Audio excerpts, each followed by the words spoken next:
Bonjour à toi et bienvenue dans Compliance Without Comma, le podcast qui parle cybersécurité, gouvernance et non ISO sans comma. Je suis Fabrice de Pape et j'accompagne les organisations dans leur développement GRC.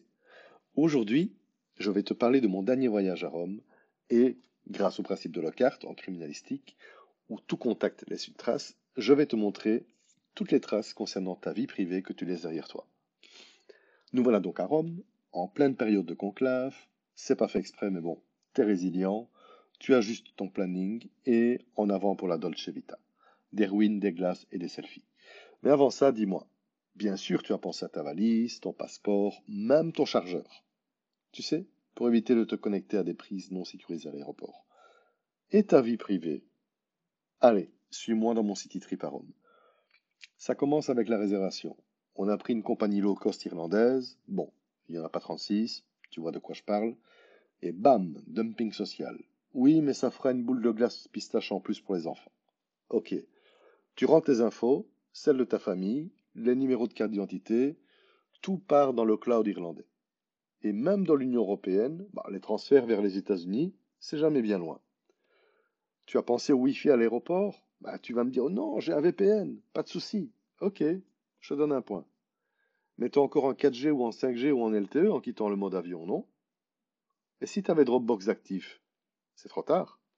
Ton IP italienne est déjà dans les journaux de Dropbox. Même donc si tu repasses sur ton VPN français après. Tu arrives à ton Airbnb, tu poses ta valise et direct, puis-je scanner vos cartes d'identité, monsieur? Et là, tu donnes tout. Tranquille. Alors que pour ta banque, tu rajoutes spécimen partout.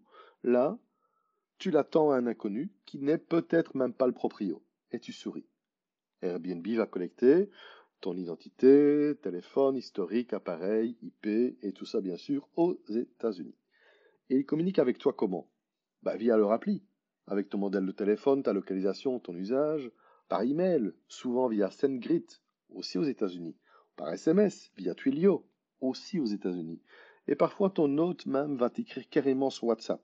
Meta est donc aux États-Unis. Bienvenue dans le monde du tracking croisé. Bon, dis-moi, tu ne serais pas un peu fatigué après ce long périple? Assieds-toi dans le divan, allume la télé, ne te connecte pas à ton YouTube, ni Amazon Prime ou Netflix, mais à ceux des autres qui ont oublié de se déconnecter. D'ailleurs, cette jendu@gmail.com l'a déjà fait pour toi. Tu regardes, tu zappes, tu utilises son compte, pas bien grave, non?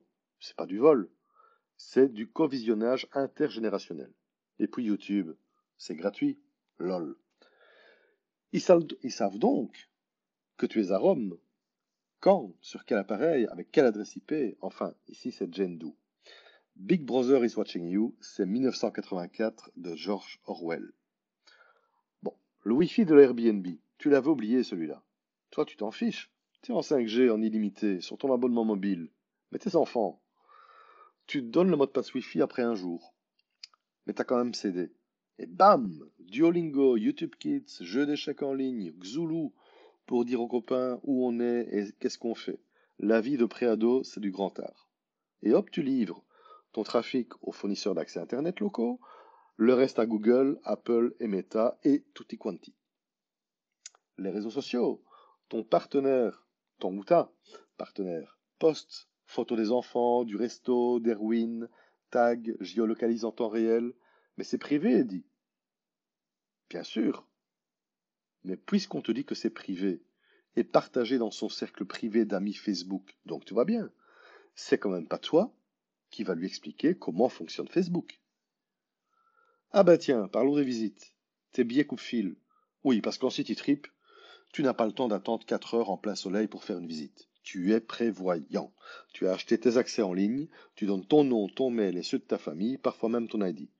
Les données vont être générées par, ou gérées par, Tickets aux Pays-Bas, Get Your Guide en Allemagne, Viator aux États-Unis. Tu peux parfois avoir des audio guides, géolocalisés. Tu veux découvrir Rome en mode futé? Tu installes une app de visite, elle te géolocalise, tu te promets de la supprimer après, tu promets, mais tu oublies. Comme toutes les apps qui dorment sur ton smartphone. Avoue, avoue que tu vas aller vérifier après le podcast si ce que je te dis est vrai. Et que tu vas me dire, en commentaire, combien tu as réussi à effacer. Les apps, elles vont collecter le GPS par cours préférence et derrière, on a Google ou Apple via les API de localisation.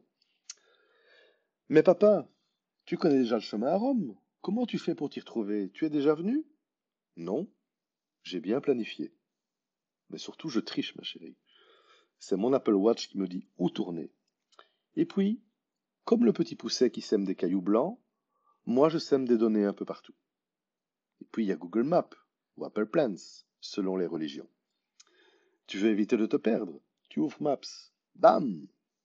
Itinéraire, adresse, historique, nombre de pas. Et devine qui sait exactement où tu étais à 14h12 mercredi. Et puis, lors de ton séjour, tu vas bien essayer de parler quelques mots en italien, non? Ah, mais comment est-ce qu'on dit déjà ça en italien? Mais tu sais, chérie, si tu dis toilette, ils comprennent, hein? Pas besoin de dire dove è il bagno, per favore. Bon, après 8 kilomètres de marche, je vous avoue que la famille, elle réclame un taxi. Bon, on est au Colisée, le Panthéon n'est pas loin, 2 kilomètres, il y a le métro aussi, on est juste devant. Mais la famille, 3 contre 1 les gars, supplie pour un taxi. Bon, je regarde la course sur Uber, compare les prix, c'est 2 fois moins cher qu'un taxi normal, ça fera de nouveau une glace pistache en plus, tiens. Tu avais promis qu'on ne t'y reprendrait plus, et bam, dumping social, le retour. Tu cèdes à Uber et donc partage avec des partenaires et sous-traitants les services de paiement, hébergement cloud et toutes les autorités légales.